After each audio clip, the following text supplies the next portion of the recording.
Women's day. அல்லேலூயா. ஆமாம், எல்லாம் நீங்களும் கை தட்டலாம். அந்த இடத்துல WO எடுத்துட்டா ஹாப்பி மென்ஸ் டே. அந்த இடத்துல W போட்டதுனால தான் இவங்க உமனாக மாறிட்டாங்க. தேவன் படைக்கல பாருங்க, ஆண் என்றும் இல்லை பெண் என்றும் இல்லைங்கிறார் இல்லைங்களா? அவர் யூதன் என்றும் இல்லை கிரேக்கன் என்றும் இல்லை, அப்படிலாம் எதுவுமே கிடையாது. ஆண் பெண் கர்த்தருடைய கரத்தில் என்னங்க, ரெண்டும் ஒன்று தான். பெண்கள் படைத்தது சாதாரண ஒரு ஆடம்பர பொருளாக ஒன்றும் படைக்கலை. இன்றைக்கி வீட்டில் எடுத்துட்டிங்கன்னா, ஒரு குடும்பத்துக்குள்ளே எடுத்துகிட்டா பெண்கள் என்பது என்ன ஒரு ஆடம்பரம். ஆனால் அது ஒரு வகையில் பூமிக்குரிய காரியத்தில் உண்மைதான். வீட்டில் பெண்கள் ஒரு விசேஷ தினத்தில் அந்த பூ வச்சு குளித்து பட்டுப்புடவை கட்டிட்டு அதுக்கு எதுக்கு அதுக்கு இதுக்கும் இல்லை, அடுப்பாங்கரைக்கும் வாசலுக்கும் அலைஞ்சாலே அது ஒரு அழகு தான் ஐயா. இன்றைக்கி யார் அடுப்பாங்கரைக்குள்ளே போகிறாங்க? கேட்டால் ஒரு பொண்ணுகிட்ட கேட்டால் என்ன சொல்லுது அப்படின்னாங்குது. அதாம்மா 4 பாத்திரம் வச்சு இந்த பாலெல்லாம் காய்ச்ச, ஓ கிச்சன். மகளிர் தினம் அந்தளவுக்கு விசேஷம். எல்லாம் எதை கேட்டாலும் பிள்ளைகளுக்கு எது தெரியுது இப்படின்னா ஜொமோண்டா தெரியுது. நல்லா பெண்களை சம உரிமையோடு படைத்திருக்கிறார். இது என்ன ஆகி போச்சுன்னா, கொரிந்தியர் காலம் இருக்கு இல்லையா, கொரிந்தியர் காலத்தில் தான் இந்த வேறுபாடு பிரிக்கப்பட்டது. அதுக்கு முன்னாடிலாம் சமமான நிலையில் தான் இருந்தாங்க. ஆபிரகாம் எல்லாம் அவ்வளவு சம உரிமை கொடுத்தா அவங்கள கனப்படுத்தினாங்க. அப்படி ஒன்று ஏதோனதானெல்லாம் வளர்த்துல. ரெண்டாவது, கடவுளும் அந்த மாதிரி ஏதோதானன்னு நம்மளை படைக்கலை பெண்களை. விழா எலும்பு இருதயத்தின் அருகில் இருக்கிற ஒரு எலும்பினாலே படைத்தார். ஏதோ காலிலேருந்து ஒரு எலும்பு எடுத்துட்டு படைக்கலை. அவர் விழா எலும்பு, ஏன்னா அவனுடைய இருதயத்துக்கு அருகில் வைத்தவள். ஆகவே பெண் என்பவள் சாதாரணமல்ல, ஒரு ஆசீர்வதிக்கப்பட்டவள் என்பதில் மாற்ற முடியாத ஒரு கருத்து உண்டு. நான் பல ஆண்டுகளுக்கு முன்பாக ஒரு செய்தி கொடுத்துருந்தேன். ஒரு குடும்பத்துக்குள்ளே எப்படி ஐஸ்வர்யம் வரணும், ஒரு குடும்பத்துக்குள்ளே எப்படி சொத்து வரும், எப்படி ஆஸ்திகள் பெருகும் அப்படின்னு நான் நடைமுறை உலக பிரகாரமான ஒரு சிந்தனையாளருடைய புஸ்தகத்தையும் படிச்சிருக்கேன். பைபிளுக்குள்ள சில கருத்துக்களை நான் படித்தப்போ அந்த செய்தியில் நான் கொடுத்துருப்பேன். அநேகமாக யூடியூப்பில் இருக்குன்னு நினைக்கிறேன். அதில் என்ன சொல்ல வருது, ஒரே ஒரு லைனில் சொல்ல போனால், எந்த வீட்டில் பெண்களை மேன்மைப்படுத்துகிறார்களோ, எந்த வீட்டில் பெண்ணை கனப்படுத்துகிறார்களோ, என் வாலிப பிள்ளைங்க தெரிஞ்சுக்குங்க, இனி திருமணமாக பிள்ளைகளும் தெரிஞ்சுக்குங்க, ஆணவர்களும் தெரிஞ்சுக்குங்க. எந்த வீட்டில் பெண்ணை கனப்படுத்த தெரியுதோ, அதுக்காக உடனே எப்பவுமே காலத்தொட்டு கும்பிட்டுட்டு வேலைக்கு போகிறதெல்லாம் கிடையாது. நான் சொல்ல வரல, உடனே நீங்களும் நினச்சிக்காதீங்க அப்படியா அப்போ என் காலத்தொடம் போயிட்டாரு அப்படிலாம் நினச்சிக்காதீங்க. அவ்வளவு கேவலமெல்லாம் சொல்லலை. அவர் கனப்படுத்துதல். பெண் பலவீன பாண்டம், இது பைபிளே சொல்லிருச்சு. அவங்க பலவீன பாண்டம், அதனால் அவர்களை நீங்கள் கனப்படுத்துறதுல தவறாதீங்க, அவ்வளோதான். ஏன்னா எது எடுத்தாலும் அழுதுருவாங்க, எது எடுத்தாலும் அவங்களுக்கு ஒன்றும் தெரியாது. உடனே ஒருத்தன் சொல்லுவான், பெண் புத்தி பின் புத்திம்மா, பெண் புத்தி பின் புத்தியம்மா. அது ஒரு இடத்துல இங்கிலீஷ் வார்த்தை வந்துருச்சு, பின்னுன்னு சொல்கிறோம்ல, பின்னூசி. அந்த பின் இங்கிலீஷில் பின் தானே. பின் எப்படி இருக்குங்க, நல்ல கூர்மை. ஆக்சுவலி பெண்ணுக்கு கூர்மையான புத்தின்னு சொல்கிறத பின் புத்தின்னு சொல்லிட்டான். இவனும் அதை எடுத்துக்கிட்டான். ஆகவே பெண்கள் என்பது அப்படி அல்ல, தேவன் கனப்படுத்தின ஒரு பாத்திரம். இல்லைன்னா தேவன் படைத்திருக்க மாட்டார். நல்லா செஞ்சுக்குங்க. பிசாசின் சோதனை இல்லைனாலும் சரி, கர்த்தர் பெண்ணை கொண்டு ஒரு சந்ததியை உருவாக்கியிருப்பார். அது பரிசுத்த சந்ததியாக இருந்திருக்கும். பிசாசு கை வச்சதுனால அது அசுத்த சந்ததியாக வந்துட ஆரம்பிச்சிருச்சு. அவ்வளோதானே தவிர பெண் கேவலமான பொருள் அல்ல. பெண் என்பவள் ஒரு கணத்துக்குரியவள், ஒரு கணத்துக்குரியவள், அலங்கார பொருள் அல்ல. இன்றைக்கி நிறைய பேர் என்ன பொம்பளை என்ன பண்ணிட்டு இருக்காங்க, அப்படி இருக்கணும் இப்படி இருக்கணும் கண்டிஷன் போட்டு குடும்பத்துக்குள்ளே பெரிய ஒரு குழப்பத்தை கொண்டு வராங்க. அப்படிலாம் இல்லை. என்னைக்கு ஒரு தன் மனைவியை ஒரு கணவன் கனப்படுத்துகிறான்னா எழுதி வச்சுக்கோ, அந்த பெண் என்னைக்கு அந்த குடும்பத்துக்குள்ளே சந்தோஷமாக இருக்காளோ, தன் தாய் வீட்டை நினையாது இருக்கிறாளோ, ஆண்களே எழுதி வச்சுக்கோங்க, உங்கள் வீட்டில் ஐஸ்வர்யம் உங்கள் கேட்காம வந்துடும். கையை தட்டிடு, இல்லை நீங்கள் தட்டிடுங்க, உம்முன்னு இருக்கீங்க. நீங்கள் வேணால் கவனித்து பாருங்கள்.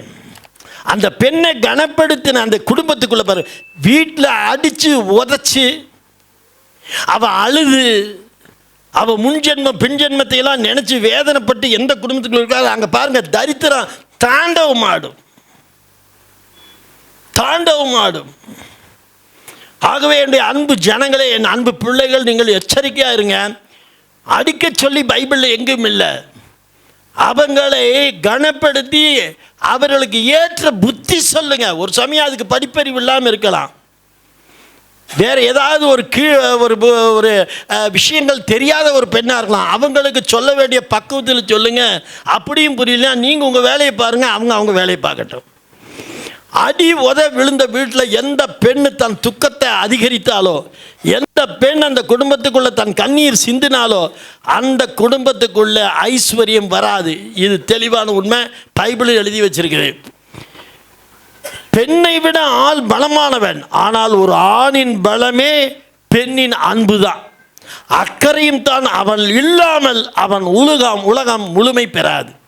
ஒரு பெண் இல்லாமல், அதாவது 2-3 வச்சுட்டு இருக்கிறீங்க, அது வேறு விஷயம். பிரதர், நீங்கள் எந்த நம்பர் சொல்கிறீங்கன்னா நான் என்ன சொல்ல முடியும்? நான் சொல்கிறது நம்பர் 1 தான். அப்புறம் 2, 3 அதுக்காக அடிக்கலாமான்னா அது பைபிள் எங்கேயும் இல்லை. ஆகவே இந்த பெண்கள் தினத்தில் என் அன்பு ஆண்களோடு நான் பகிர்ந்து கொள்ளுகிறேன். அதில் JLW ஃபேமிலிக்கு நான் சொல்கிறேன், தங்கள் மனைவியோடு அன்பு செலுத்த பழகுங்கள். அதுக்காக நீங்கள் ஒன்று காலில் விழுகணும், புடவை கட்டி விடணும்னு நான் சொல்ல வரல. அன்பு செலுத்துங்க. தவறாக இருக்கிற இடத்துல கண்டிங்க, வெறுத்துறாதீங்க, வெறுத்து ஒதுக்காதீங்க, வீட்டுக்கு போங்காதீங்க, அம்மா வீட்டுக்கு போங்காதீங்க. அப்புறம் எது கட்டிட்டு வந்த?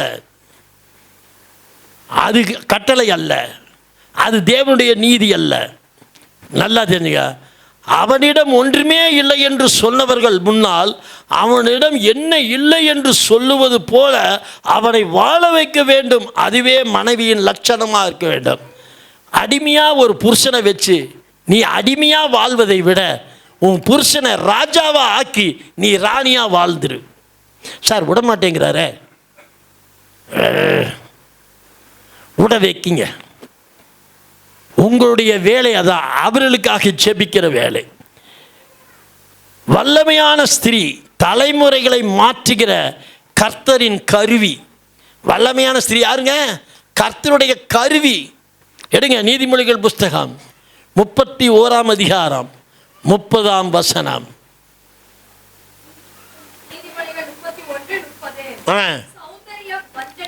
சௌந்தரியம் வஞ்சனை உள்ளது, அழகும் வீண். கர்த்தருக்கு பயப்படுகிற ஸ்திரீயே புகழப்படுவாள். எல்லாரும் அழகாக தான் இருக்கிறீங்க, எல்லாரும் வஞ்சனை உள்ளதாக இருந்துடாதீங்க. ஆனால் ஒரே ஒரு ஸ்திரீ தான் அழகுள்ளவளாக இருப்பா. யாரு? பைபிள் வசனம் நிறைக்கப்பட்ட ஒரு பெண்ணு தான் அழகு உள்ளவன் வேதம் சொல்லுகிறது. ஒரு ஸ்ரீ என்பது வீட்டு அலங்காரம் அல்ல, அவள் குடும்பத்தின் இதயம், சபையின் ஜெபக்கோட்டை, தேசத்தின் எதிர்காலத்தை வடிவமைக்கிறவள், தேசத்தையே ஜெபித்தவள். மதத்தில் இருக்காங்க, வேதத்தில் இருக்காங்க. குடும்பத்தை எடுத்து கட்டினவர்கள் தேவன். அதாவது ஆதியாகமம் புஸ்தகம் 1ஆம் அதிகாரம் 27ஆம் வசனம் சொல்லுகிறது, தேவன் தம்முடைய சாயலாக மனுஷனை சிருஷ்டித்தார், அவனை தேவ சாயலாகவே சிருஷ்டித்தார், ஆணும் பெண்ணுமாக அவர்களை சிருஷ்டித்தார். தேவனின் சித்தத்தின் படைக்கப்பட்ட பிள்ளைகள். ஆதியாகமம் 2:18 சொல்லுது, பின்பு தேவனாய கர்த்தர் மனுஷன் தனிமையாக இருப்பது நல்லதல்ல, ஏற்ற துணையை அவனுக்கு உண்டாக்குவேன் என்றார். பாருங்க, அப்பவே சொல்லிட்டார், மனுஷன் தனிமையாக இருப்பது நல்லல்ல. என் மகளே பக்கலா நல்லா தெரிஞ்சுக்கங்க, தனிமை வேறு தனி வேற. நான் தனியாக இருப்பது நல்லதல்லன்னு சொல்லலை, தனிமையாக இருப்பது நல்லதல்ல. உங்கள் வீட்டு பெண்களுக்காக சொல்லிடுறேன், ஒரு கருத்தை சொல்லிடுறேன். நீங்கள் பெண்கள் தினம் பெண்களுக்கும் சொல்லிடுறேன், வீட்டில் நீங்கள் தனிமையாக இருக்காதீங்க. இப்போ இங்கே இத்தனை பேர், ஒரு 100 பேர் கூடி இருந்தாலும் உங்கள் இதில் ஒரு சிலர் பாருங்கள் தனிமையாக இருப்பாங்க. இனி மற்ற தனியாக இங்கே யாராவது இருக்காங்களான்னு பாருங்கள், யாருமே இல்லை. எல்லாரும் ஒருத்தர் சேர்ந்துருப்போம். ஆனால் 1-2 பேர் தனிமையாக இருப்பாங்க. என்ன தெரியுங்களா? அவங்களுக்கு வாழ்க்கையே நம்ம தொலைச்சிட்டோம், இனி நமக்கு வாழ்க்கையே இல்லை, இனி நமக்கு எதிர்காலமே இல்லை, நமக்குன்னு உதவுவார் இல்லைன்னு ஒரு விரக்தியோடு ஒரு உள்ளம் உட்கார்ந்துருக்கும் பாருங்க, அவங்க தான் தனிமை. தேவன் சொல்கிறாரு, மனிதன் தனிமையாக இருப்பது நல்லதல்ல. ஆதாம் எல்லாம் மிருக கூட்டத்தோடு எல்லாம் இருந்தானா, ஆனால் அவனுக்குள்ளே என்ன சொல்லிச்சாமா, என்னடா அதை சிங்கம் எடுத்தா ஜோடியாக இருக்குது, நாய் எடுத்தா ஜோடியாக இருக்குது, அதை எடுத்தா ஜோடி, இதை எடுத்தா ஜோடி, ஏன் நான் மட்டும் அப்படின்னானா? அப்போ அந்த வேதனை அவனுக்குள்ளே இருப்பதை பார்த்து சொல்கிறார், மனிதன் தனியாக இருக்கிறது நல்லதல்லன்னு சொல்லலை, தனிமையாக இருப்பது நல்லதல்ல. இதுவும் கூட நான் ஏற்கனவே பேசின வார்த்தைகள் தான். யூடியூப்பில் போய் பாருங்கள். தனியான்னு சொல்லி ஒரு தலைப்பில் நான் பேசியிருப்பேன். அப்போ மனிதன் தனிமையாக இருக்கக்கூடாது. வீட்டில் இருக்கிற பெண்கள் தனிமையாக விடாதீங்க. அவர்கள் உட்கார்ந்து ஏதோ விரக்தியோடு சிந்தித்திருக்கும்படி விடாதீங்க. அவர்களோடு நீங்கள் பழக வேண்டும், அவர்களோடு பேசணும், அவர்களுடைய ஆறுதல் படுத்தணும். அதே தான் ஆண்களையும் தனிமையாக விட்டுறாதீங்க. தனிமையாக இருந்தவங்க தான் நிறைய பேர் சூசைட் பண்ணவங்க இருக்காங்க. தனிமையாக இருந்தவங்க தான் நிறைய பேர் வீட்டை விட்டு ஓடினவங்க இருக்காங்க. தனிமையில் தான் நிறைய நஷ்டத்தை பார்த்தவங்க இருக்காங்க. கணவன் மனைவிக்கு கணவன் ஆறுதலாக இருந்து செய்யுங்க. சில சமயம் ஏதோ ஒரு பலவீனத்தினால ஆண்கள் பொதுவாக சீக்கிரம் மனமுடைந்து போவாங்க, வெளியே காட்ட மாட்டாங்க. பெண்கள் அதை வெளியே காட்டுவாங்க. எதுவாக இருந்தாலும் சரி, ஒருவர் ஆட்டி தேற்றணுங்கிறது தான் வேதத்தின் கரை. ஸ்ரீ குறைவான படைப்பல்ல, சமமான மரியாதையுடன் இருதயத்துக்கு அருகில் படைக்கப்பட்டவள். எப்படி பாருங்க, எங்கிருந்து விழா எலும்பு எடுத்தார்? இருதயத்துக்கு பக்கத்தில் இருக்கிற எலும்பு எடுத்தார். அப்போ என்னங்க, அவனுக்கு சமமாக எடுத்தார். அவள் ஒரு தனிப்பிறவி அல்ல, அல்லது தனிக்காட்டு ராஜா இவர் மட்டும் இல்லை. அவனுக்கு ஏற்றவளாய் சமமானவளாய் எடுத்தார். அல்லேலூயா. தேவன் ஆதாமின் தலையிலிருந்து அல்ல, காலிலிருந்து அல்ல, பக்க எலும்பிலிருந்து ஸ்திரியை உருவாக்கினார். இதன் பொருள் சமமான மரியாதை இருதயத்திற்கு அருகில் இருந்தது. ஆழமான உண்மை என்ன தெரியுங்களா? ஒரு குடும்பம் வலிமையாக இருக்க வேண்டுமானால் அந்த வீட்டின் ஸ்திரீ ஆன்மீகமாக உறுதியாக இருக்க வேண்டும். பெண்களுக்கு நான் சொல்லிடுறேன், அந்த ஸ்திரீகள் எப்படி இருக்கணும்? தெய்வ பக்தி உள்ளவர்களாக இருக்கணும். அப்போ தான் நீங்கள் வல்லமை உள்ள ஒரு ஸ்திரீயாக இருக்க முடியும். உங்களுக்குள்ள ஜெப வாழ்க்கை இருக்கணும், உபவாசிக்கிற வாழ்க்கை இருக்கணும், கணவனுக்காக, பிள்ளைக்காக, குடும்பத்திற்காக செபிக்கலாக காணப்படணும். செபித்த சகோதரிகள் தான் வேதத்தில் அநேகர் இருக்கிறாங்க. ஜெபத்தின் மூலமாய் மாற்றப்பட்ட ஒரு ஸ்திரீ இருக்கா பாருங்க. எடுங்க 1 சாமுவேல் புஸ்தகம் 1ஆம் அதிகாரம் 10-11 படிங்க பார்க்கலாம். சாமுவேல் 1:10-11. அவள் போய் மனம் கசந்து மிகவும் அழுது கர்த்தரை நோக்கி விண்ணப்பம் பண்ணி சேனைகளின் கர்த்தாவே தேவரீர் உம்முடைய அடியாளின் சிறுமையை கண்ணோக்கி பார்த்து உம்முடைய அடியாளை மறவாமல் நினைந்தருளி உமது அடியாளுக்கு ஒரு ஆண் பிள்ளையை கொடுத்தாள். எவ்வளவு ஒரு அதிகார தைரியம் பாருங்க. பெற்றுறது ஆனா பொண்ணான்னு தெரியல, ஆனால் என்ன உரிமையை கேட்ட பாருங்க.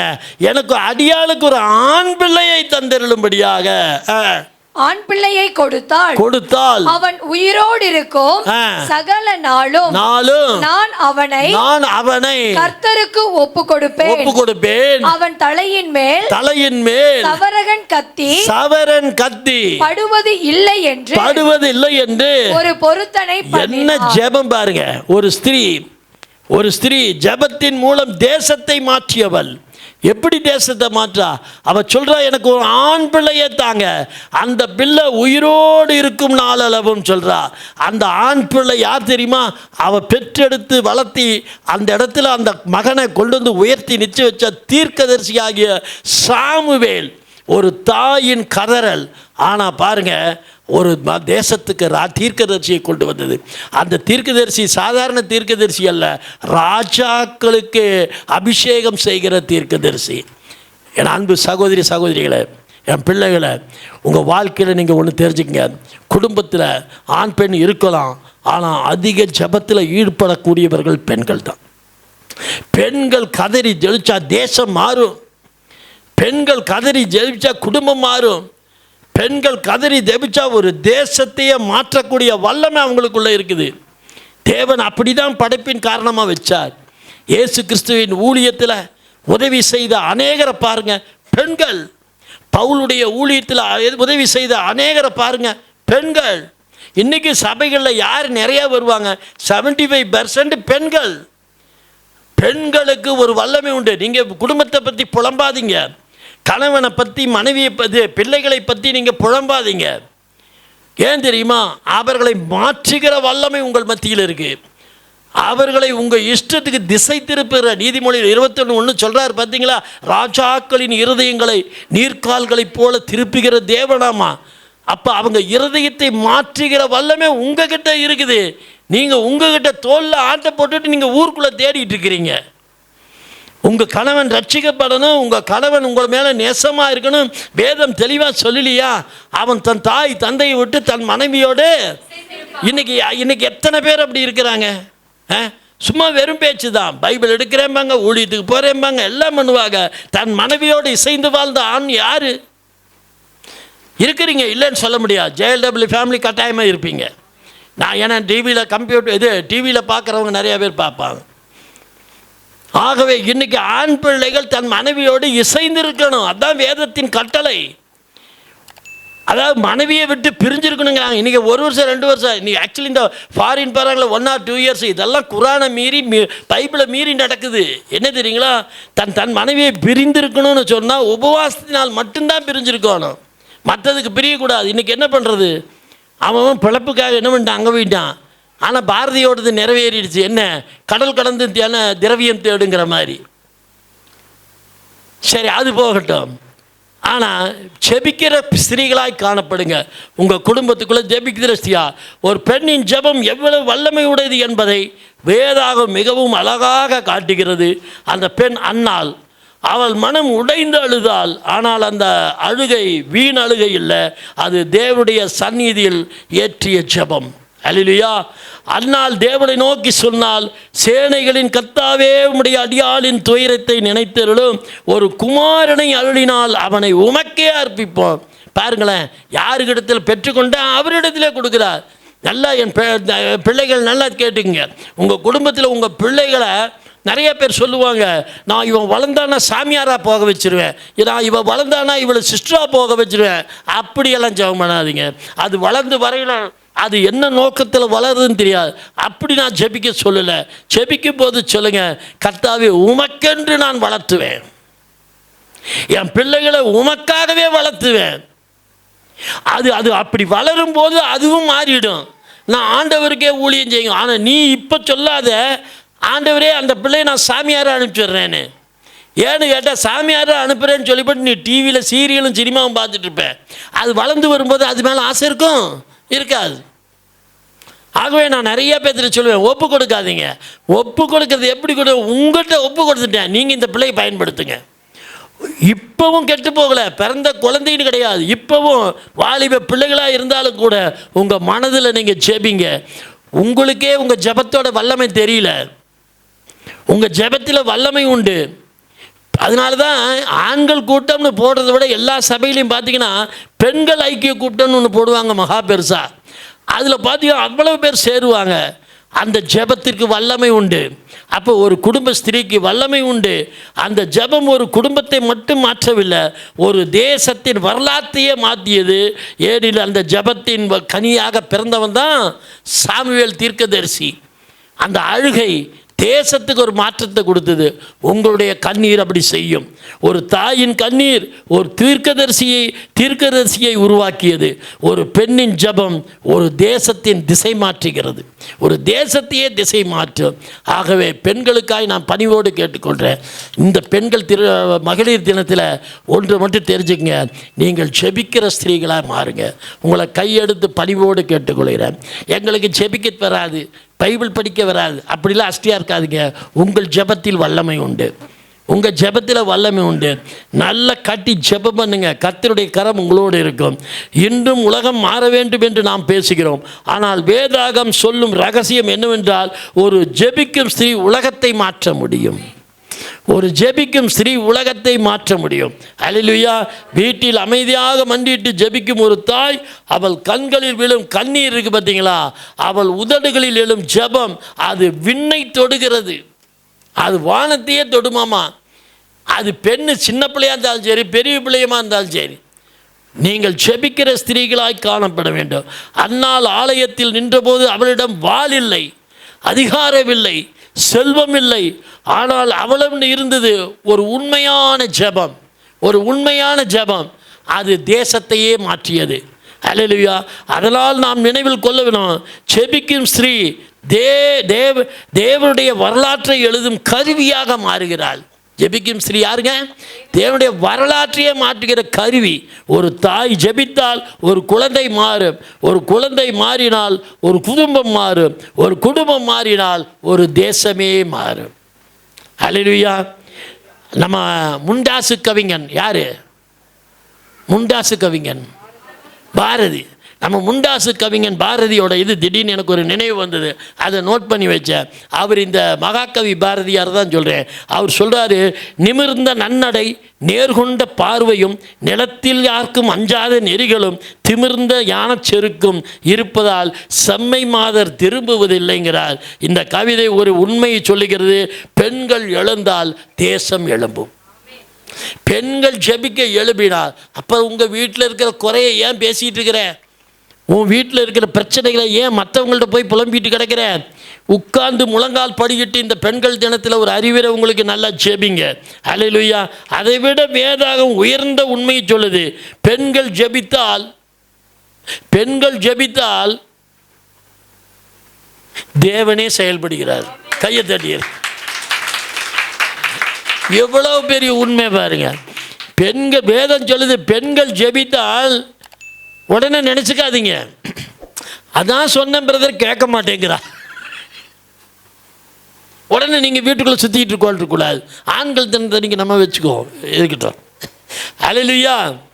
அல்லேலூயா. தூங்கினவங்களா அல்லேலூயா. அல்லேலூயா. இன்னும் சத்தத்தை வைத்தி அல்லேலூயா. சரி, நீ ஜெபிக்கும் போது வீட்டின் சுவர்களுக்குள் மட்டும் ஜெபம் இருக்காது, அவருடைய தேவனுடைய சிங்காசனத்தை தொடுமாமா. இன்று ஒரே ஒரு ஜெபிக்கும் தாய் எழுந்தால் நாளை ஒரு சாமுவேல் எழுவான். ஆகையால் நாம் சொல்ல வேண்டும், கர்த்தாவே எங்கள் வீடுகளில் அன்னாளைப் போல எழுப்பும், ஜெபத்தின் மூலம் தலைமுறைகளை மாற்றும் ஸ்திரீகளை எழுப்பும். ஆண்கள் பெண்களுக்காக ஜெபம் பண்ணுங்க. ஆண்டவரே, என் வீட்டு ஸ்திரீ, என் மனைவியானவள் ஜெபிக்கிறவளாக இருக்கணும்னு சொல்லி ஆண்கள் ஜெபம் பண்ணுங்க. அல்லேலூயா. எஸ்தர் 4ஆம் அதிகாரம் 14ஆம் வசனம். விசுவாசத்தில் அடுத்ததாக இன்னொரு ஸ்திரீயை பற்றி பேசுகிறோம். எஸ்தர் என்ற ராஜாத்தியார் விசுவாசத்தில் தைரியமான ஒரு ஸ்திரீ. எஸ்தர் 4ஆம் அதிகாரம் 14ஆம் வசனம். எஸ்தர் 4:14. நீ இந்த காலத்திலே மௌனமாய் இருந்தால் யூதருக்கு சகாயமும் ரட்சிப்பும் வேறொரு இடத்திலிருந்து எழும்போம். அப்பொழுது நீயும் உன் தகப்பன் குடும்பத்தாரும் அழிவீர்கள். நீ இப்படிப்பட்ட காலத்துக்கு உதவியாய் இருக்கும்படி உனக்கு ராஜ மேன்மை கிடைத்திருக்கலாமே. யாருக்கு தெரியும் என்று சொன்னான். அந்த ஒரு வரியை மட்டும் நான் தியானிச்சேன். அது ரொம்ப அர்த்தம் உள்ளது. நீ இப்படிப்பட்ட எங்களுக்கு இருக்குது, நீ இப்படிப்பட்ட காலத்துக்கு உதவியா இருக்கும்படி உனக்கு ராஜமேன்மை கிடைத்திருக்கலாமே. அவன் என்ன சொல்றான்? அவன் சும்மா உட்காந்துட்டான்னு நினைச்சிட்டு, எஸ்தர் ராஜாத்தி ராஜாவுடைய அரண்மனைக்கு போனோன்னு அவன் சும்மா உட்காந்துட்டான்னு நினைச்சுக்கிட்டு, ஒரு சமயம் இந்த யூதர்களை விடுவிக்கிற ஒரு பாக்கியம் உனக்கு கிடைச்சிருக்கலான்னு அப்படி சொல்றான். நீ இப்படிப்பட்ட காலத்துக்கு உதவியா இருக்கும்படி உனக்கு ராஜமேன்மை கிடைச்சிருக்கலாமே. யாருக்கு தெரியும்? அப்போ நீ விடுதலை ஆக்கிறதுக்காக தான் உன்னை ராணியாக்க தேவன் திட்டமிட்டு இருக்கலாம். அப்போ அதனால தான் நீ இந்த பதவிக்கு வந்திருக்கேன்னு அவன் இப்படி சொல்லியிருக்கிறான். இன்றைக்கி உங்களுக்கும் நான் சொல்கிறேன், உங்கள் குடும்பத்தை பற்றி நீங்கள் கேவலமாக நினைக்காதீங்க. உங்கள் கணவன் உங்கள் பிள்ளைகளை குறித்து கேவலமாக நினைக்காதீங்க. மாமியார் வீடு மாமனார் வீடு எல்லாம் கேவலமாக நினைக்காதீங்க. அந்த இடத்துல நீங்கள் ஒரு காரியத்தை சாதிக்க வேண்டும் என்று தேவன் உங்களை அந்த இடத்துல நியமித்திருக்கலாமே. இது யாருக்கு தெரியும்? சில குடும்பங்களை ரட்சிப்புக்குள்ளே நடத்த சிலது கணவனாருடைய குடும்பத்தை நீங்கள் தேவனுடைய வழியில் நீங்கள் தான் நடத்துவீங்கன்னு ஆண்டவர் தெரிஞ்சு ஒரு சமயம் அந்த குடும்பத்துக்குள்ளே கொண்டு போய் உங்களை வச்சிருக்கலாமே. யாருக்கு தெரியும் அந்த ராஜமேன்மை? அல்லேலூயா. ஒரு காலத்தில் தேவன் வரலாற்றை மாற்ற ஒரு ராஜாவை அல்ல, ஒரு படத்தளபதி அல்ல, ஒரு ஸ்திரீயை பயன்படுத்தினார். அரண்மனையில் வாழ்ந்தாலும் எஸ்தர் தன் வாழ்க்கையின் உண்மை தேர நோக்கத்தை அவன் மறக்கலை. என் மகளை, நீங்கள் எந்த இடத்துல இந்த மகளிர் தினத்தில் உங்கள் குடும்பத்தில் என்ன நோக்கத்தில் இருக்கிறான்னு பாருங்கள். நீங்கள் செபிக்கும்படியாக மொர்தெக்காய் அவளிடம் கூறிய வார்த்தை ஒரு தலைமுறையும் விழிப்பூட்டும் அழைப்பாக உள்ளது. நீ இப்படிப்பட்ட காலத்துக்கு உதவியாக இருக்கும்படி உனக்கு ராஜமேன்மை கிடைத்திருக்கலாமே. இந்த வசனம் ஒரு உண்மையை அறிவிக்கிறது. தேவன் ஒவ்வொரு ஸ்திரியை ஒரு குறிப்பிட்ட காலத்துக்கு ஒரு குறிப்பிட்ட நோக்கத்துக்கு எழுப்புகிறார். உங்கள் குடும்பத்தில் நீங்கள் சும்மா போய் ஒரு கணவனோட இணையில கணவனை குறை சொல்லிகிட்டே இருந்தீங்கன்னா அந்த குறை எங்கேருந்து நீங்காது. பிள்ளைகளை மாமியாரை குறை சொல்லிக்கிட்டே இருந்தீங்கன்னா அது நீங்காது. ஆனால் அந்த குடும்பத்தில் அவர் உங்களை கொண்டு போய் வைத்ததுக்கு ஒரு நோக்கம் உண்டு. அந்த நோக்கம் நீங்கள் செபிக்க வேண்டும் அந்த குடும்பத்திற்காக. ஹல்லேலூயா, ஹல்லேலூயா. தேவன் ஸ்திரியை வரலாற்றை மாற்றும் அழைப்புக்காக உருவாக்குகிறார். வேதாகமத்தை முழுதும் பார்த்தால் தேவன் பெண்களை வெறும் ஒரு பின்தொடர்பாக ஃபாலோ பண்ணுறவங்களா இல்லை, அழைப்பை நிறைவேற்றும் துணிச்சலான கருவிகளாக பயன்படுத்துகிறார். உங்களுக்கு ஒரு அழைப்பு உண்டு. நீங்கள் ஏதோ ஒரு கணவனை கட்டிக்கிட்டு நமக்கு அவன் சோறு போட்டு நம்ம வாழ்ந்துட்டு போகலான்னு நினைக்காதீங்க. உங்களை அந்த குடும்பத்துக்குள்ளே ஒரு மனைவியாய் கொண்டு வைத்ததுக்கு ஒரு அழைப்பு உண்டு. எஸ்தர் அதற்கு சிறந்த உதாரணமாக இன்றைக்கி புக்கில் பார்க்கலாம். அவள் அரண்மனையில் வசதியாக வாழ்ந்திருக்க முடியும், அவள் மௌனமாக இருந்திருக்க முடியும், அவள் இது என் பிரச்சனை அல்ல என்று நினைத்திருக்க முடியும். ஆனால் அவள் சொன்ன வார்த்தை விசுவாசத்தின் உச்சக்கட்டத்தை அடைகிறது. நான் அழிந்தாலும் அழிந்து விடுவேன் அப்படிங்கிறாரு. இந்த ஒரு தீர்மானம் ஒரு மக்களை காப்பாற்றியது. வேதாகமத்தில் ஒரு முக்கியமான உண்மை உள்ளது. தேவன் ஒருவரை பயன்படுத்தும் போது அது சாதாரண சம்பவம் அல்ல, அது ஒரு தெய்வீக திட்டம். உங்களை பயன்படுத்துகிறார்னா அது சாதாரண விஷயம் அல்ல, ஒரு தெய்வீக திட்டம். எஸ்தர் ராணியாக ஆனது ஒரு சாத்தியக்கூறு அல்ல, அது தேவனின் திட்டம். எங்கேயோ முருதைக்காயோட ஒரு குப்பை கோலத்துக்குள்ளே இருந்துட்டு இருந்த எஸ்தரை அரண்மனையில் கொண்டு போய் உட்கார வைக்கணும்னு தேவனுடைய திட்டம். தேவனுடைய திட்டம் அங்கே எதுக்காகன்னு யாருக்கும் தெரியல. அங்கே போனோன்னு தான் செய்து தங்கள் ஜனங்களை காப்பாற்ற. நல்லா தெரிஞ்சுக்கங்க, நீங்கள் ஒரு வீட்டுக்குள்ளே குடி புகுந்தது அந்த வீட்டுக்குள்ளே ஒரு ரட்சிப்பை கொண்டு வர. நீங்கள் குடும்பத்தை குறித்து பேசாதீங்க, கணவனை குறித்து, பிள்ளைகளை குறித்து, மாமியாரை குறித்து, மாமனாரை குறித்து குறை பேசாதீர்கள். அங்கே நீங்கள் செபிக்கிறவர்களாய் காணப்படணும். ஹல்லேலூயா. எஸ்தர் ராணியாக ஆனது ஒரு சாத்தியக்கூறு அல்ல, அது தேவனின் திட்டம். அவள் அந்த நேரத்தில் அரண்மனையில் இருந்தது ஒரு காரணத்திற்காக. இதை நாம் வாழ்க்கையிலும் பார்க்கலாம். சில நேரங்களில் நாம் கேட்கிறோம், நான் ஏன் இந்த குடும்பத்தில் பிறந்தேன், ஏன் இந்த சூழ்நிலை எனக்கு இருக்கிறது, எனக்கு ஏன் இந்த பொறுப்பு? பதில் மிகவும் எளிது. தேவன் ஒரு காலத்திற்காக உன்னை வைத்திருக்கிறார். ஹல்லேலூயா, ஹல்லேலூயா. ஆகவே என் அன்பு ஜனங்களே, எஸ்தர் ராஜாத்தியை போல நீங்கள் உங்கள் வாழ்க்கையில் வாழ்ந்து காட்டுங்க. இன்னும் ஸ்திரீகள் வேதத்தில் தெபோரா இருக்கிறாங்க, இஸ்ரவேலியே வழி நடத்தின ஒரு தீர்க்கதரிசி ரூத் இருக்கிறாங்க, விசுவாசத்தின் மூலம் ஒரு தலைமுறையை மாற்றினவங்க மரியாள் இருக்கிறாங்க, இரட்சகரை உலகத்துக்கு கொடுத்த ஒரு ஸ்திரீ எஸ்தர் இருக்காங்க, தேசத்தை காப்பாற்ற ஒரு ராணி. அல்லேலூயா, அல்லேலூயா. ஆகவே இன்றைக்கு இந்த உண்மையை தெரிந்து கொள்ளுங்க. கர்த்தர் உங்களை தெரிந்து கொண்டதற்கு ஒரு நோக்கம் உண்டு. ஒவ்வொருவருக்கும் ஒரு நோக்கம் உண்டு. அந்தந்த குடும்பத்திற்கு தக்கதாக உங்களுக்காக ஜெபிங்க, தேசத்துக்காக ஜெபிங்க. எஸ்தர் தைரியமுள்ள ஒரு ஸ்திரீ. எஸ்தர் ஒரு முக்கியமான முடிவை எடுத்தார். அவள் 3 நாட்கள் நோன்புற்றாள். அவள் ஜெபித்தாள். பிறகு அவள் ராஜாவிடம் சென்றால் அது உயிருக்கு ஆபத்தான முடிவு. ஏன்னு கேட்டால், ராஜா முன்னாடி எல்லா ஸ்திரீகளும் போயிட முடியாது. ஆனால் அங்கே போகணுன்னா உத்தரவு வேணும். உத்தரவில்லை, எதுவுமே இல்லை. ஆனால் எஸ்தர் ராஜாவுக்கு முன்னாடி போகணும்னு நினச்சா உபவாசித்தாள். தேசத்தை உபவாசிக்க சொன்னா, யூத ஜனங்களை உபவாசிக்க சொன்னா, செபித்து விட்டு ராஜா முன்பு போய் நின்றா. ராஜாவுடைய கண்களில் தயவு. அவன் செங்கோலை நீட்டினான். அவன் கேட்டா, என் யூத ஜனங்களை காப்பாற்றும். தைரியமுள்ள ஸ்திரீ. என் அன்பு பிள்ளைகளை, நீங்கள் உங்கள் பிரச்சனைகளுக்காக செபிங்க, உங்கள் வேதனைகளுக்காக செபிங்க, உங்கள் குடும்பத்திற்காக செபிங்க. ஏதோ நம்ம உமன்ஸ் டேன்னு கொண்டாடிட்டு போகல, உமன்ஸ் டே நினைவு கூறுகிற ஒரு நாள். உங்கள் வாழ்க்கையில் நீங்கள் எதற்காக தெரிந்து கொள்ளப்பட்டீங்க? நீங்கள் தெரிந்து கொள்ள அந்த காலத்தில் ராஜா அழைக்காமல் வந்தவரை கொல்ல முடியும், ஆனால் விசுவாச பயத்தை விட பெரியது. அதனால் அவள் நடந்தால் அந்த ஒரு நடையை தேவன் ஆசீர்வதித்தார். அல்லேலூயா. ஒரு குடும்பத்தை மாற்ற முடியும், உங்களால் ஒரு சபையை எழுப்ப முடியும், ஒரு தலைமுறையை ஆசீர்வதிக்கப்படும். என் அன்பு பெண்களுக்காக ஜெபிக்கிறோம். நீங்கள் என்ன செய்யுங்க? நீங்கள் சபைக்காக ஜெபம் பண்ணுங்க, குடும்பத்திற்காக ஜெபம் பண்ணுங்க, தலைமுறைகளுக்காக ஜெபம் பண்ணுங்க. உங்கள் ஜெபம் கேட்கப்படும். ஏனோ தானே ஜெபிக்காதீங்க. அம்மா ஜெபம் பண்ணால் பல தலைமுறை காக்கும். பைபிளை தீமோத்தேயுவின் விசுவாசத்தை பற்றி பவுல் எழுதும்போது முதல் அவரது பாட்டி லோயிஸு மற்றும் தாய் யூனிக்கே எழுதினார். 2 தீமோத்தேயுல 1ஆம் அதிகாரம் 5ஆம் வசனத்தில் போனால் படிக்க முடியும். அது உண்மை காட்டுகிறது. விசுவாச ஸ்திரீகள் எதிர்காலத்தை உருவாக்குகிறார்கள். விசுவாச ஸ்திரீகள் எதிர்காலத்தை உருவாக்குகிறார்கள். அல்லேலூயா. இன்று தேவன் அழைக்கும் ஒரு ஸ்திரீ, இன்று தேவன் ஒவ்வொரு ஸ்திரீக்கும் சொல்லும் வார்த்தை, நீ இப்படிப்பட்ட காலத்துக்காக அழைக்கப்பட்டவள், நீ இப்படிப்பட்ட காலத்துக்காக அழைக்கப்பட்டவள். அல்லேலூயா, அல்லேலூயா, அல்லேலூயா. நீ எழுந்து நிற்பாயாக. எஸ்தரை போல தேவன் கேட்கிறார். அல்லேலூயா. ஒரு பெண் மௌனமாக இருந்தால் வரலாறு மாறாது. ஆனால் ஒரு பெண் விசுவாசத்தில் எழுந்தால் தேவன் அதிசயங்களை செய்கிறார்.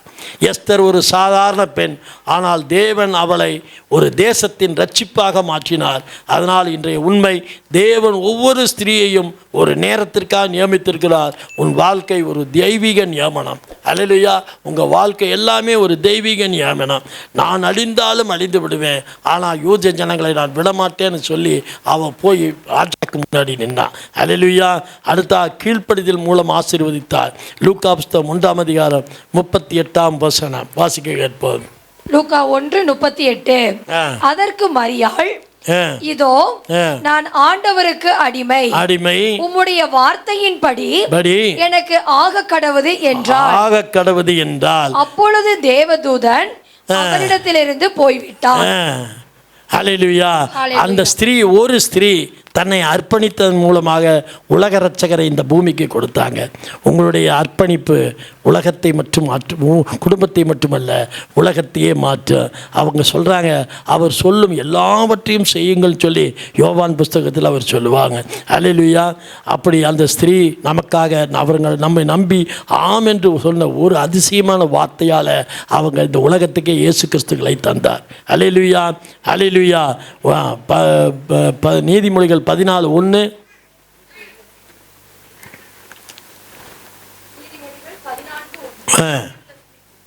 புத்தியுள்ள ஸ்திரீ தன் வீட்டை கட்டுகிறாள். புத்தியுள்ள ஸ்திரீ தன் வீட்டை கட்டுகிறாள். புத்தி இல்லாத ஸ்திரீயோ தன் கைகளினால் அதை இடித்து போடுகிறாள். இதை யாருக்கு நாம சொல்லிக் கொடுக்க வேண்டிய அவசியம் இல்லை. புத்தியுள்ள ஸ்திரீ தன் வீட்டை கட்டுகிறாள். தெரிஞ்சே கொண்டு போய் குற்றங்களுள்ள தலையிட்டுக்க கூடாது. நீங்கள் புத்தி உள்ள ஸ்திரீயாயும் தன் வீடுன்னு சொன்னால் வீட்டுக்கு செங்கல் போட்டு மணலெல்லாம் போட்டு வீடு கட்டுறதை சொல்லவில்லை. உங்கள் குடும்பத்தை, உங்கள் குடும்பத்தின் சூழ்நிலை, உங்கள் கணவனை, உங்கள் பிள்ளைகளை நீங்கள் எழுப்பி கட்டுகிறதெல்லாம் அந்த குடும்பம் எழுப்பி பிரகாசிக்குதுன்னா அங்கே இருக்கிற இந்த ஸ்திரீ புத்தி உள்ளவளாக இருக்கணும். புத்தி கட்டுவ அதை தன் கைகளினாலே எடுத்து போடுகிறார். ஞானமோஸ்தின் வீட்டை கட்டுகிறார் என்று பார்க்கிறோம். ஒரு முக்கியமான ஒன்று, நான் தனது வார்த்தைகளால் கட்டுகிறாள். புத்தியுள்ள ஸ்திரீ என்ன பண்ணுறாங்களாமா, தேவனுடைய வார்த்தையினால வீட்டை கட்டுகிறாள். ஆகவே என் அன்பு பிள்ளைகளை, இந்த பெண்கள் மகளிர் தினத்தில் நீங்கள் நிறைய ஸ்திரீயை கண்டுக்கிட்டே போகலாம். ரூத்தை எடுத்துங்க. தன் மாமியாவுக்காக அவங்க தன்னையே அர்ப்பணித்தாங்க, தன் வாழ்க்கையை அர்ப்பணித்தாங்க. அவங்க ஏதோ ஒரு ஸ்திரீ, அவங்க வேறு தேசத்து ஸ்திரீ, ஆனாலும் இந்த இதில் வந்துட்டு சொல்கிறாங்க, உன்னுடைய தேவன் என்னுடைய தேவன், நான் உன்னுடைய தேசம் என்னுடைய தேசம்னு சொல்லி தன் மாமியாருக்காக தங்களை அர்ப்பணித்து தன்னையே ஒப்பு கொடுத்து இன்றைக்கி அவங்க வழியாக ஆண்டவர் ஆகிய இயேசு கிறிஸ்து நம்ம பூமிக்கு வந்தார். இன்றைக்கி என்ன அதிலிருந்து நம்ம என்ன கற்றுக்கொள்கிறோம்? ஸ்திரீயானவள் நீங்கள் விட்டு கொடுக்குறவங்களாக இருக்கணும், நல்லா அர்ப்பணிக்கிறவங்களாக இருக்கணும். நீங்கள் குடும்பத்தை ஏற்றுக்கொள்ளுங்க. ஒவ்வொரு சின்ன பிரச்சனைக்கும் குடும்பத்தை வெறுத்துறாதீங்க. குடும்பத்திற்காக ஜெபம் பண்ணுங்க. கணவனுக்காக ஜெபம் பண்ணுங்க, முக்கியமாக பிள்ளைகளுக்காக ஜெபம் பண்ணுங்க. எதிர்காலம் புத்தி உள்ள ஸ்திரீயாக இருந்து உங்கள் குடும்பத்தை நீங்கள் கட்டுகிறவர்களாக இருக்கணும். அல்லேலூயா. நான் இங்கே கட்டுவீங்கன்னு நாங்கள் நம்புகிறோம். அல்லேலூயா, அல்லேலூயா. நான் ஒரு சிறு கவிதை இந்த வசனத்தை கொண்டு எழுதினேன். தேவனுடைய வார்த்தைகள் அதில் அதிகமாக நாங்கள் ஈடுபடுத்தினோம். ஒரு சிறு கவிதையோடு நான் முடித்து கொள்ளுகிறேன். பெண் பூமியின் முதல் தாலாட்டு, பெண் பூமியின் முதல் தாலாட்டு, பரலோகத்தின் மென்மையான தொடுதல். பெண்கள் பாருங்கள், ஒரு சின்ன வசனம் பேசினதெல்லாம் எடுத்து எழுதினேன். ஆதியில் ஆதியாகமம் சொல்லும் சாட்சியில் மனிதன் தனிமையில் இருந்தபோது அவரின் பக்கத்திலிருந்து உருவாக்கப்பட்ட துணை அவள் ஒரு தேவனின் சிந்தனை. பெண்கள் யார் தெரியுமா? தேவனுடைய சிந்தனை. ஆமாம், அல்லேலூயா. உங்கள் வழியாக தான் அவர் எல்லா காரியங்களையும் சாதிக்கிறார். பெண் மண்ணில் முளைக்கும் விதை அல்ல, வானில் அருளால் மலரும் மலர். அவள் சுமக்கும் சுமை சின்னதல்ல, அவள் சுமக்கும் இதயம் பெரியது. நீதிமொழிகள் 31ஆம் அதிகாரம் பேசும் அந்த சீர்மையான ஸ்திரீ, அதாவது குணசாலியான ஸ்திரீ, அவள் வீடு கட்டுகிறாள், அவள் வார்த்தையால் நம்பிக்கை விதைக்கிறாள், அவள் கைகளால் குடும்பம் வளர்கிறது. கண்ணீரில் கூட ஜெபம் உள்ளது, மௌனத்தில் கூட சாட்சியம் உள்ளது.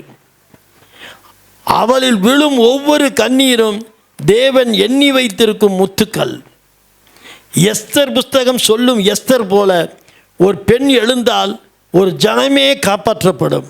யோவான் சுவிசேஷம் கூறும் சமாரிய ஸ்திரீ போல ஒரு பெண் சாட்சியமாக இருந்தால் ஒரு ஊர் உயிர்ப்பெடுக்கும்.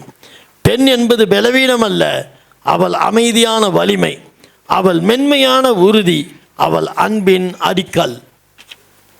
இன்று பெண்கள் தினம், ஆனால் உண்மையில் ஒவ்வொரு நாளும் பெண்ணின் அர்ப்பணிப்பு நாளே.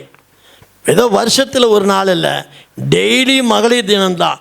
ஒரு வீட்டுக்குள்ளே ஒரு பெண் சமாதானமாக இருந்துட்டானா, ஒரு வீட்டுக்குள்ளே ஒரு பெண், நீங்களே நல்லா நோட் பண்ணி பாருங்கள், சண்டையாவது போட்டுட்டு, அது எல்லா ஆண்களுக்கும் தெரியும், சண்டையாவது போட்டுட்டு டொயின்னு ஏதாவது ஒன்று பேசிட்டாவது அவள் வீட்டுக்குள்ளே இருந்துட்டு அவளுக்கு நம்ம போட்டிக்கு ஏதாவது ஒன்று சொல்லிட்டு இருந்துட்டாலும் கூட வீடு வீடாட்டே இருக்கும். ஆனால் ஒரு 10 நாள் கப்புன்னு அவள் ஆஃப் பண்ணிவிட்டு ஒன்றுமே பேசாமல் இருக்கட்டும், வீடே இடி விழுந்த மாதிரி இருக்கு. உண்டா இல்லையா? ஏன் பேசலைன்னு நம்ம இதயம் துணிக்க ஆரம்பிக்கும் பார்த்தீங்களா? அப்படி தான் ஆணுக்கும் அப்படி தான். ஆண்களும் ஒரு 10 நாள் பேசாமல் இருக்கட்டும், பெண் இடிஞ்சு விழுந்துருவா, என்னாச்சு இவருக்கு அப்படின்னு. ஆனால் வீட்டுக்குள்ளே சண்டையிடுதலும், சண்டைனா உடனே கட்டி கிடப்பாருன்னா இல்லை, அது வாய்ச்சண்டைகள், விளையாட்டு சண்டைகள், குழந்தைத்தனமான சண்டைகள். அந்த சண்டைகள் இந்த வீட்டுக்குள்ளே இருந்துக்கிட்டே இருக்கிற மட்டும்தான் உறவு. என்னைக்கு அது முற்றிலும் நிற்கிதோ அது குடும்பமே இல்லை, அது குடும்பமே இல்லை.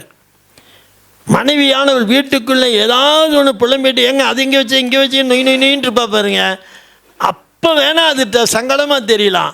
ஒரு 2 நாள் ஒன்றுமே பேசாமல் இருக்கட்டும், அவ்வளோதான், இடி விழுந்துரு நமக்கு. ஏன் இவ பேசலை, நாமளும் அப்புறம் பேச ஆரம்பிப்போம், அப்புறம் இவன் புலம்ப ஆரம்பிச்சிருவான். உண்டா இல்லையா? எத்தனை குடும்பத்துக்கு அப்படி இருக்குது? எல்லா குடும்பத்துக்கும் அப்படி தான் இருக்கும். அல்லேலூயா. அம்மா எனும் அரிய பெயரில் மனைவி எனும் மெய்த்துணை. நம்ம அம்மா இழந்திருக்கலாம், ஆனால் மனைவியாகிய ஸ்திரீ தான் நமக்கு நிரந்தரமான ஒரு துணை. ஆகவே அந்த துணை விலையேற பெற்ற ஒரு துணை. நான் ஏற்கனவே உங்களுக்கு நான் சொல்லியிருக்கிறேன், அம்மாவுக்கு அம்மாவாக தான் இருக்க முடியும், மனைவிக்கு அம்மாவாகவும் இருக்க முடியும், மனைவியாகவும் இருக்க முடியும்.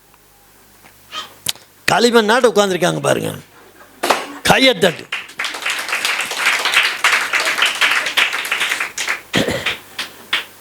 மகள் எனும் மென்மையில் சேவகர் எனும் சேவை.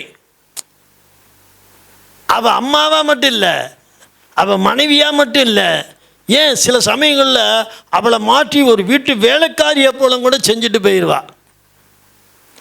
இத்தனை பதவிகளை தாங்கி கொண்டு நம்ம வீட்டுக்குள்ளே ஒரு ஜீவன் அசைவாடி கொண்டு இருக்குது. அந்த அசைவாடுதல் ஒரு நாள் இல்லாமல் இருக்கட்டும். எங்க தாங்குற ஆம்பளை எத்தனை பேர்? முடியாது. அவள் தாய்க்கு தாய், சேவைக்கு சேவை, மனைவிக்கு மனைவி, எல்லா பதவியை தாங்கி கொண்டு ஒரு ஜீவன் வீட்டுக்குள்ளே அசைவாடுதே, அது இந்த மகளிர் தினத்தில் அவங்களை பாராட்ட வேண்டிய ஒரு கட்டாயமான ஒரு சூழ்நிலை. ஒரு விசேஷம் வரட்டும், அந்த மனைவி அங்கே போகிறேன் இங்கே போகிறேன்னு 4 கிழமை நீ ஏன் வீட்டு விட்டு போகிறேன்போ. ஆணுக்கும் உண்டு, 4 கிழமையாக ஏங்க வீட்டில் இருக்காங்க, வீட்டு 2 பேருக்கு ஒருத்தருக்கு ஒருத்தர் துணையான பேச்சு தான். ஆனால் மகளிர் தினத்தில் நம்ம அவங்கள உயர்த்திக்கிறோம்.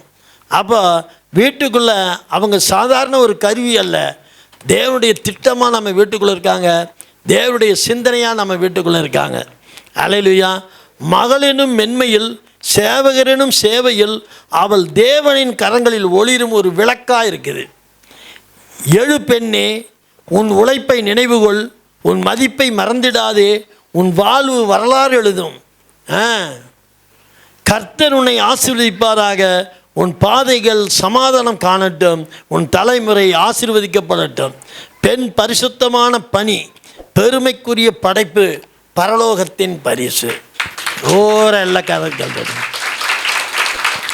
ஆகவே நம்ம JLW ஃபேமிலி பெண்கள் எல்லாம் ஆசீர்வதிக்கப்பட்டவங்களாக இருக்கணும். இனி அவங்க குடும்பத்துக்குள்ளே அவர்கள் ஆசீர்வாதமாக இருக்கணும். அவங்க பெண்களோடு நாங்கள் சொல்லுகிற ஒரு அறிவுரை, நீங்கள் நல்லா ஜெபிங்க, குடும்பத்துக்குள்ளே நல்லா ஜெபிங்க. வேறு ஒரு விஷயமும் தேவையே இல்லை. எந்நேரம் வேதம் வாசிக்கிறவளாக இருக்கணும், எந்நேரம் ஜெபிக்கிற பெண்ணாக இருந்தால் போதும், சகலத்தையும் தவிடுபடியாக்கிடலாம். ஒரு காலத்தில் எங்கள் அம்மா எந்நேரம் ஜெபிச்சுட்டு தான் இருக்கும். அவங்க ஆர்சி ரோம கத்தோலிக்கு சேர்ந்தவங்க, அதனால் அந்த ஜெபமாலை தவிர எங்கள் அம்மாவுக்கு தெரியாது. ஆனால் எப்போ நான் பார்த்தாலும் எங்கள் அம்மா கையில் ஜெபமாலை இருக்கும். ஜெபிக்காமல் இருக்க மாட்டாங்க, பேசிக்கிட்டும் இருப்பாங்க, ஜெபிச்சுக்கிட்டும் இருப்பாங்க. அந்த ஜெபத்தின் வாழ்க்கை தானே என்னமோ தெரியல, ஒரு தேசத்தையே கலக்குகிற ஒரு தீர்க்கதரிசியை கர்த்தர் உருவாக்கினார். ஒரு மனுஷன் ஊழியத்துக்குள்ளே வர்றதுக்கு எங்கள் குடும்பத்துக்குள்ளே ஊழியங்கிற பேரே தெரியாது, ஊழியம் செய்தவர்களே கிடையாது. ஆனால் தேவன் என்னை கொண்டு வந்து இங்கே நிற்க வச்சிருக்காரு பாருங்கள். நான் இங்கே என்னாக்கா அந்த பக்கம் என் மருமக்கள், இந்த பக்கம் என் சகோதரி எல்லாருமே தேவனுக்காக ஊழியம் செய்கிறாங்க. எல்லோரும் தேவனுக்காக.